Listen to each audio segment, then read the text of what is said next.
Matawag ako yan ng kotse.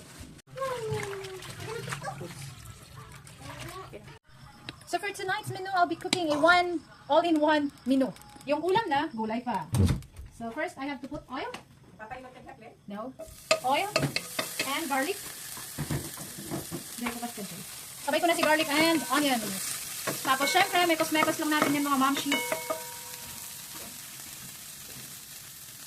Tapos pag medyo ano na yan, nag-brownish na yung garlic and everything, and medyo lumuya, medyo luminous na rin yung color ng onions.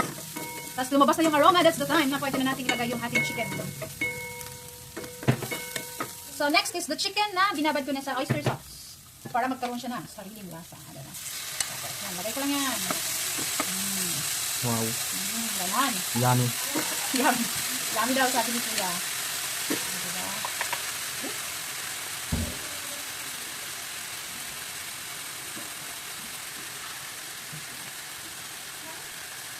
So mekos pa lang yan. Antayin mo yan na mag-change yung color into white. Para bagang nanunuas ba? So ganito. Hindi ko talaga mapangatawanan yung aking pagsasalita ng salitang ulat. Talagang may humahalo na binaray. Pasensya na. So ganyan lang siya. Tapos pag gumanyan na yung kulay ng chicken joy, mekos. I'll just add a little of soy sauce. Okay. Now Kasi wait na. Pinoy, Asian, mahilig tayo sa soy sauce! And Later. dahil sa mahilig ako sa garlic, I'll just add garlic. Ganun.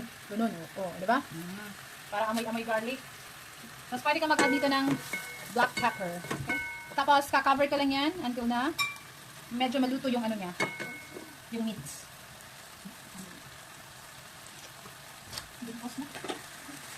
Siyempre, kaka-cover natin yan.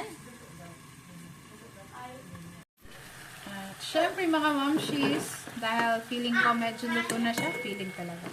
I-add na po natin ang ating kangkong na kinuha ko sa garden din. Diba? Pag may garden ka, marami kang malilibre. Kaya dapat tayong mga ina, mapamaraan hanggat may lupa. Kung walang lupa, bumili ng isang sakong lupa. Kung walang space, magtanim sa paso. Para magkaroon ka ng libreng gulay. Gulay. Yes, kailangan natin yan para makatipid. Yan, o. So, gawin ko dito ay kakover ko lang siya ulit until na medyo manghina. Medyo umano na yung kangkong. Okay? Yan. So, yan. Medyo ano na. Kita nyo? Kita nyo mga momshies? Diba? Masarap na siyang tingnan. How I wish. Dapat masarap talaga yan. Diba? So, for now, add lang ako ng a little of salt. Salt and season. Salt and salt. Diba? Konti lang yan mga momshies.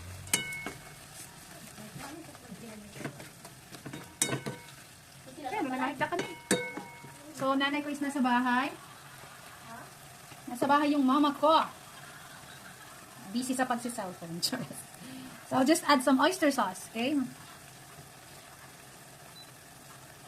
Momshies, this menu is all-in-one na siya.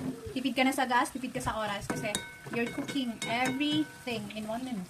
You're cooking protein, you're cooking vegetables in one menu. So, goods na yan. Yeah, it's so yummy. It's so yummy? Because my mom is a chef, like a super good 5-star chef. Simba ko na. Can I spin? Diba? Sarap? Can I try? Can I taste? Ade na. Okay. Ano ba ito? Mapaso. It's so yummy. It's like 100% sure that it's so yummy. Thank you. Okay, back to ano. Okay, we're almost done. So we'll now go for our dinner. Cover ko lang siya for another minute, then done na to. So, mga momshies, luto na ang ating adobong kangkong with chicken. Pero kung nasa yung kanilaga. So for the final, mag-sprinkle lang ako ng Garlic. garlic, fried garlic. Kasi mahilig ako sa garlic, pampaiwasin aswang. Oh. Ano siya may lantan? So, diba? Gusto ko. Oh, parang siya may. Kahit magkakamot ka. Sabay. Kahit magkakamot ka. Yummy daw ko na yan. Yummy. Salata. Anay. I forgot. Yung pag-clip. magic. Yahoo! Malaki ng susudlan ito. Buti ayan susudlan. Masarap impit.